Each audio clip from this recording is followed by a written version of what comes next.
ولولا اذ دخلت جنتك قلت ما شاء الله لا قوة الا بالله ان تراني انا اقل منك مالا وولدا فعسى ربي ان يؤتيني خيرا من جنتك ويرسل عليها حسبانا من السماء فتصبح سعيدا زلقا او يصبح ماؤها غورا فلن تستطيع له طلبا وأحيط بثمره فأصبح يقلب كفيه على ما أنفق فيها وهي خاوية على عروشها ويقول يا ليتني لم أشرك بربي أحدا ولم تكن له فئة ينصرونه من دون الله وما كان منتصرا هنالك الولاية للحق هو خير ثوابا وخير عقبا صدق اللہ العظیم۔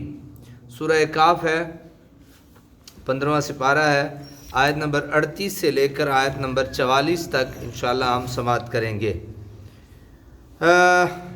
ولولا اذ دخلت جنتک قلت ما شاء اللہ، اور کیوں ایسا نہ ہوا کہ جب تو باغ میں داخل ہوا، قلت ما شاء اللہ لا قوت الا باللہ، تو کہتا ما شاء اللہ لا قوت الا باللہ۔ کیا مراد؟ وہی ہوتا ہے جو اللہ تعالی چاہتا ہے، اور اللہ تعالیٰ کی مدد کے بغیر کسی میں کوئی طاقت نہیں۔ ان ترانے انا اقل منک مالا و ولدا، اور اگر تو نے مجھے دیکھا کہ میں کم ہوں تجھ سے مال اور اولاد میں، دیکھ تو نے کتنی حماقت کی، جب تو نے اسے پھلے پھولے باغ میں آیا تو داخل ہوتے وقت تو نے اتنا بھی نہ کہا ما شاء اللہ لا قوت الا باللہ۔ یعنی وہی ہوتا ہے جو اللہ تعالیٰ چاہتا ہے، اور کسی کے پاس قوت و اختیار نہیں جس سے وہ کوئی کام کر سکے مگر یہ کہ اللہ تعالیٰ اس کا معاون ہو۔ حضرت انس رضی اللہ تعالیٰ عنہ سے مروی ہے، حضور نبی رحمت صلی اللہ علیہ وسلم نے ارشاد فرمایا من رأى شيئا فأعجبه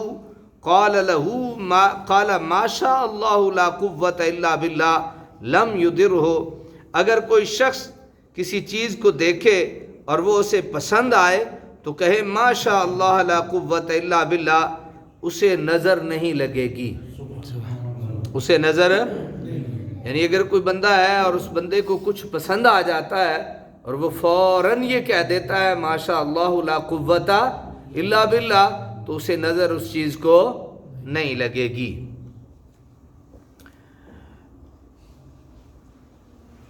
پھر آگے ہے نا کہ ان ترانے انا اقل منک مالا و ولدا، کہ اگر تو نے مجھے دیکھا کہ میں کم ہوں تجھ سے مال اور اولاد میں، تیری کم نگاہی پر صد افسوس، تو مجھے اس لیے حقیر سمجھ رہا ہے کہ میں تجھ سے مال اور اولاد میں کم ہوں۔ افسوس ہے تیری سوچ پہ کہ تو مجھے کم اپنے آپ سے سمجھ رہا ہے، اس لیے کہ میرے پاس مال کم ہے اور میری اولاد کم ہے۔ افسوس ہے تیری اس سوچ پہ، تجھے اگر زیادہ دیا ہے تو اللہ نے دیا ہے، مجھے کم دیا ہے تو بات ختم ہو۔ فَعَسَىٰ رَبِّي أَن يُؤْتِيَنِ خَيْرًا مِّن جَنَّتِكَ، عجب نہیں کہ میرا رب مجھے عطا فرما دے کوئی بہتر چیز۔ وَيُرْسِلَ عَلَيَّا حُسْبَانًا مِّنَ السَّمَاءِ، تیرے اس باغ سے، وَيُرْسِلَ عَلَيَّا حُسْبَانًا مِّنَ السَّمَاءِ، اور اتارے اس باغ پر کوئی آسمانی عذاب۔ میں اس پہ عرض کروں گا تھوڑا سا۔ میں اپنے فقر و فاقہ کے باوجود اپنے رب کریم کی جود و سخا سے مایوس نہیں، مجھے یقین ہے وہ دنیا و آخرت کی نعمتوں سے مجھے ایسی نعمتیں بخشے گا جن کا تم تصور ہی نہیں کر سکتے، اور یہ شاداب باغ اور لہلہاتی فصلیں جن کی وجہ سے تم تکبر کر رہے ہو فانی ہیں، غضب الہی کی ایک بجلی ان کا نام و نشان تک مٹا دے گی۔ ایسی فانی اور ناپائیدار چیزوں پر مغرور ہو کر اپنے رب قدیر سے روگردانی کرین عقل مندی نہیں۔ فتصبح سعیدا زلقا، تو ہو جائے یہ سارا سرسبز جناب، اوپر سے کوئی عذاب اترے اور یہ چٹیل میدان ہو جائے۔ او یصبح ماؤها غورا فلن تستطیع له طلبا، یا یوں جذب ہو جائے اس کا پانی زمین کی گہرائی میں کہ پھر تو اس کو تلاش کے باوجود نہ پا سکے۔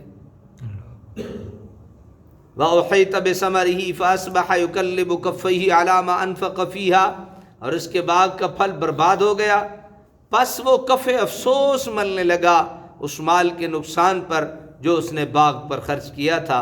وَهِيَ حَاوِيَةٌ عَلَىٰ عُرُوشِهَا، اور اب وہ گر پڑا تھا اپنے چھپروں پر۔